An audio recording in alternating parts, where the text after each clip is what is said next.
Hello students, welcome to our YouTube family Sigma Educator. आज हम लोग बात करेंगे पीसीआर पॉलीमरेज चेन रिएक्शन के बारे में। पॉलीमरेज चेन रिएक्शन होता क्या है?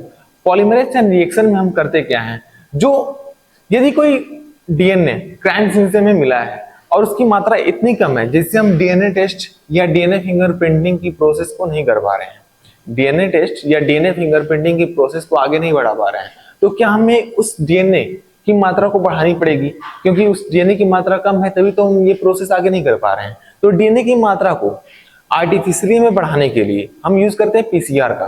पीसीआर में हम करते क्या है? पीसीआर में हम इन विट्रो डीएनए का एम्प्लीफिकेशन करते हैं। पीसीआर में हम इन विट्रो मतलब लैब में डीएनए के नंबर को बढ़ाते हैं। ठीक है, अब बात करते हैं कि पीसीआर को डेवलप किसने किया था। तो पीसीआर को डेवलप किया था कैरी मुलिस ने। पीसीआर को डेवलप किया था कैरी मुलिस ने।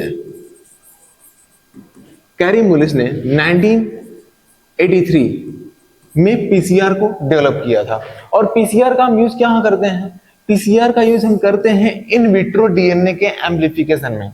डीएनए एम्प्लीफिकेशन में, डीएनए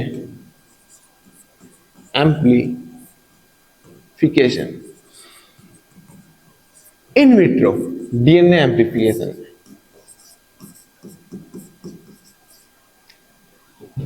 अब बात करते हैं कि हमें पीसीआर की प्रोसेस को करने के लिए किन किन चीजों का रिक्वायरमेंट होता है, किन किन चीजों की आवश्यकता होती है। तो सबसे पहले पीसीआर को हमें करने के लिए, पीसीआर की प्रोसेस को आगे बढ़ाने के लिए हमें सबसे पहले जरूरत पड़ती है कि एपेंडॉफ ट्यूब की। अब ये एपेंडॉफ ट्यूब होता क्या है, ये कैसा दिखता है? कुछ ऐसा दिखता है।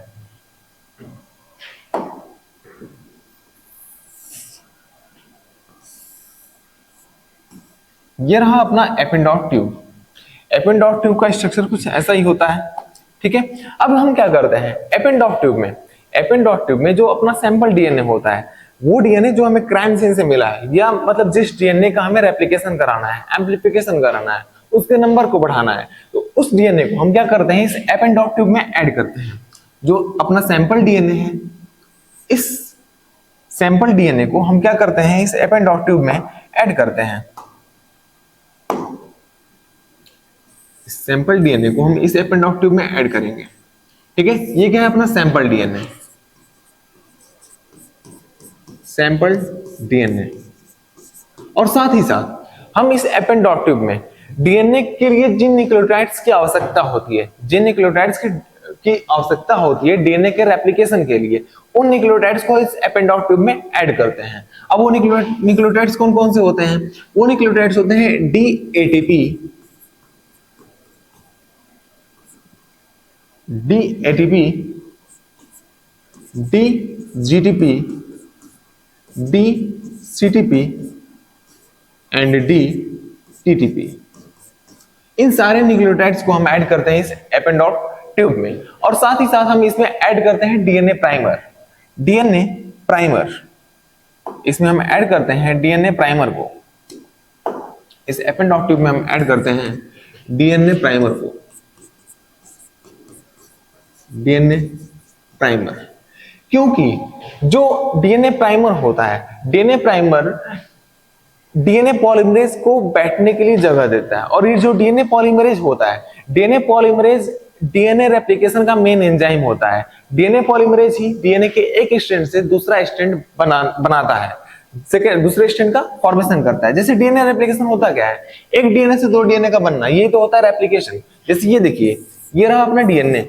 अब इस डीएनए को एक डीएनए से दो डीएनए बनाने के लिए सबसे पहले हमें इस डीएनए के स्ट्रैंड को अलग करना होता है। अब इस डीएनए के स्ट्रैंड को हमें अलग करने के लिए हमें टेम्परेचर बढ़ाएंगे या फिर अल्कलाइन मीडियम में डालते हैं। तो हम पीसीआर में क्या करते हैं, डीएनए के स्ट्रैंड को अलग करने के लिए टेम्परेचर को बढ़ाते हैं। ठीक है, अब जैसे हम टेम्परेचर को बढ़ाएंगे तो डीएनए के दोनों स्ट्रैंड अलग हो जाएंगे। ठीक है, अब दोनों स्ट्रैंड अलग हो गए। अब ये जो पहला स्ट्रैंड है ना, ये दूसरे स्ट्रैंड का फॉर्मेशन करता है। पहला स्ट्रैंड पे जो नाइट्रोजन बेस होता है वो अपने कॉम्प्लीमेंट्री नाइट्रोजन बेस का से जुड़ता है, और जो नया स्ट्रैंड बना है उस नए स्ट्रैंड को के निर्माण के लिए डीएनए पॉलीमरेज आवश्यक होता है।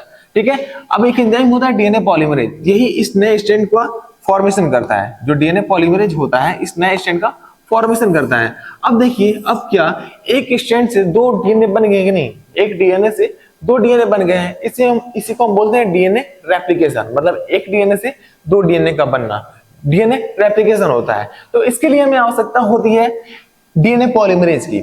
और जो हमारा नेचुरली, जो हमारे बॉडी के अंदर डीएनए रेप्लिकेशन होता है, जो बॉडी के अंदर डीएनए रेप्लिकेशन होता है, जो नेचुरली डीएनए रेप्लिकेशन होता है, उसमें एक एंजाइम काम करता है डीएनए पॉलीमरेज थर्ड, ठीक है। वो होता है डीएनए रेप्लिकेशन का मेन एंजाइम। जो हमारे बॉडी के अंदर डीएनए रेप्लिकेशन होता है, डीएनए पॉलीमरेज थर्ड होता है हमारा मेन एंजाइम, जो नेचुरली रेप्लिकेशन होता है डीएनए। लेकिन ये जो हमारे बॉडी के एंजाइम्स हैं, पीसीआर में होता है, पीसीआर को हम थर्मल साइकिल के नाम से भी जानते हैं, क्योंकि पीसीआर में केवल टेम्परेचर का खेल होता है।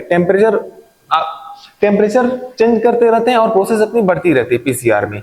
मतलब पीसीआर में जब हम 94 डिग्री सेंटीग्रेड करते हैं तो डीएनए के जो दोनों स्ट्रैंड है ना, ये दोनों अलग हो जाते हैं। मतलब हमें, यदि हम अपना एंजाइम डालते हैं इस एपेंडॉक्ट ट्यूब में, यदि हम अपना एंजाइम डालते हैं डीएनए पॉलीमरेज थर्ड को, तो हमारा जो एंजाइम होता है हाई टेम्परेचर पे स्टेबल नहीं होता है। हाई टेम्परेचर पे स्टेबल नहीं होगा, अपना एंजाइम डीनेचर हो जाएगा हाई टेम्परेचर पे। इसलिए हम इस एपेंडॉक्ट ट्यूब में ऐसे एंजाइम को डालते हैं जो हाई टेम्परेचर पे स्टेबल हो। और हाई टेम्परेचर पे स्टेबल एंजाइम जो होता है, एक मिलता है बैक्टीरिया में। ये बैक्टीरिया होता है टैक डीएनए पॉलीमरेज। ये एंजाइम होता है टैक डीएनए पॉलीमरेज। टैक डीएनए पॉलीमरेज को ऐड करते हैं इसमें, टैक डीएनए पॉलीमरेज। और ये टैक डीएनए पॉलीमरेज होता है, ये हमें एक बैक्टीरिया थर्मस एक्वेटिकस से मिलता है। थर्मस एक्वेटिकस, थर्मस एक्वेटिकस से प्राप्त होता है। ये जो टैक डीएनए पॉलीमरेज है, हमें मिलता है एक बैक्टीरिया थर्मस एक्वेटिकस।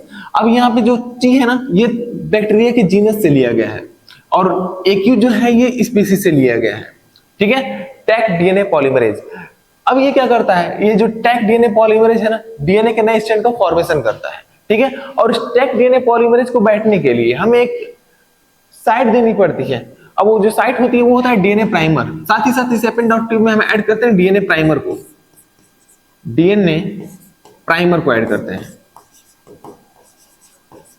ये डीएनए प्राइमर, ये क्या करता है, इस टैक डीएनए पॉलीमरेज को बैठने के लिए जगह देता है। अब ये जो रिक्वायरमेंट्स हैं, बस इन्हीं का रिक्वायरमेंट होता है, हम इसे हम ऐड कर देते हैं पीसीआर के, मतलब इस एपेंडॉक्ट ट्यूब में। इसका क्या नाम है, एपेंडॉक्ट ट्यूब।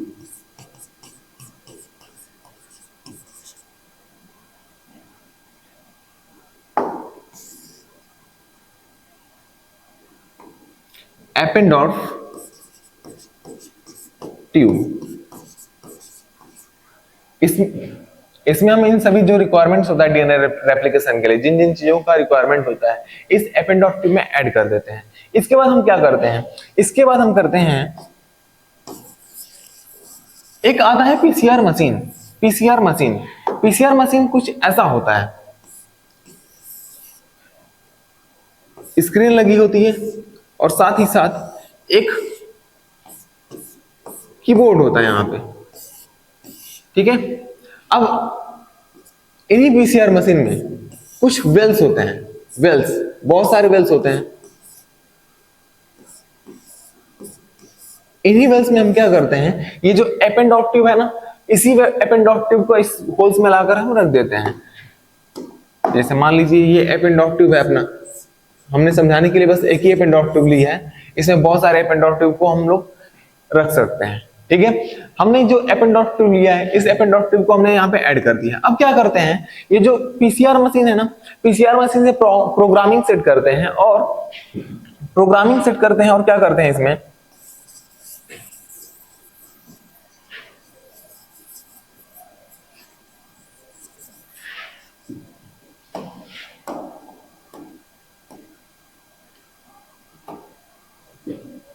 अब क्या करते हैं, इस पीसीआर मशीन से हम प्रोग्रामिंग सेट करते हैं और इसका टेम्परेचर, सबसे पहले इसका टेम्परेचर हम करते हैं 94 डिग्री सेंटीग्रेड। अब जैसे ही 94 डिग्री सेंटीग्रेड करते हैं, जैसे इस पीसीआर मशीन से हम टेम्परेचर करते हैं 94 डिग्री सेंटीग्रेड, जैसे इस पीसीआर मशीन से हम टेम्परेचर करते हैं 94 डिग्री सेंटीग्रेड।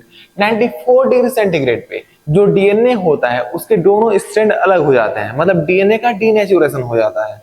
अब देखिए ये रहा अपना सैंपल डीएनए, ये रहा अपना सैंपल डीएनए।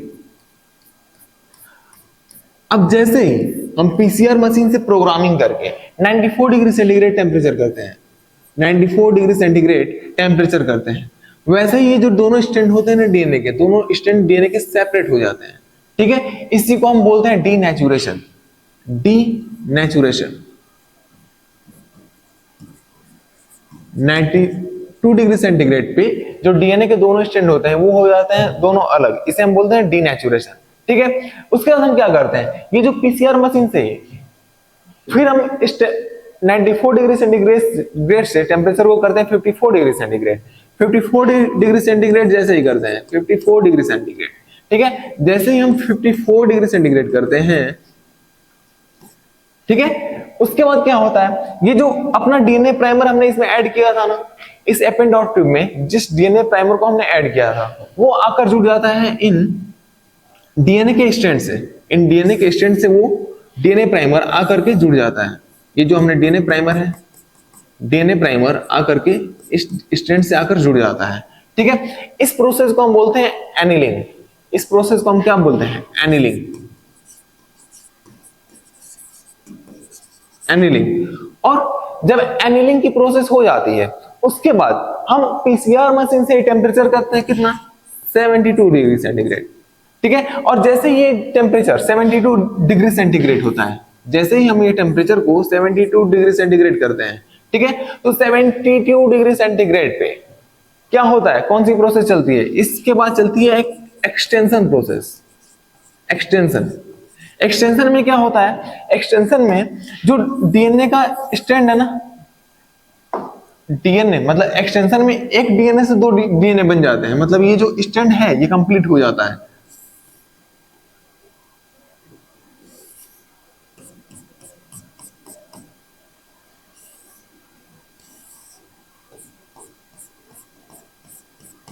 अब देखिए क्या हमने पीसीआर से क्या किया, एक डीएनए से दो डीएनए बना दिया है क्या, इसी को हम कहते हैं क्या, रेप्लिकेशन या एम्प्लीफिकेशन। अब हम लोग बात करते हैं कि पीसीआर से क्वेश्चंस क्या बनते हैं एग्जाम्स में। पीसीआर में सबसे पहला आपका क्वेश्चन बनता है कि पीसीआर का यूज हम कहां करते हैं, पीसीआर का यूज हम किस लिए करते हैं। पीसीआर का यूज हम डीएनए एम्प्लीफिकेशन में करते हैं, और साथ ही साथ पीसीआर 3 स्टेप्स में होता है, कौन कौन सा, डीनेचुरेशन, एनीलिंग और एक्सटेंशन। डीनेचुरेशन की जो प्रोसेस होती है 94 डिग्री सेंटीग्रेड पे, एनीलिंग 54 पे होती है, और एक्सटेंशन 72 डिग्री सेंटीग्रेड पे होती है। और साथ ही साथ हम पीसीआर में यूज करते हैं डीएनए प्राइमर का, और लेकिन जो नेचुरली डीएनए रेप्लिकेशन होता है हमारे सेल्स में वहां पे यूज होता है आरएनए प्राइमर, लेकिन हम पीसीआर में डीएनए प्राइमर का यूज करते हैं। ठीक है, बस पीसीआर में इतना ही। Thank you. यदि आपको मेरा वीडियो पसंद आया हो तो वीडियो को लाइक करें और चैनल को सब्सक्राइब करना ना भूलें। Thank you. जय हिंद।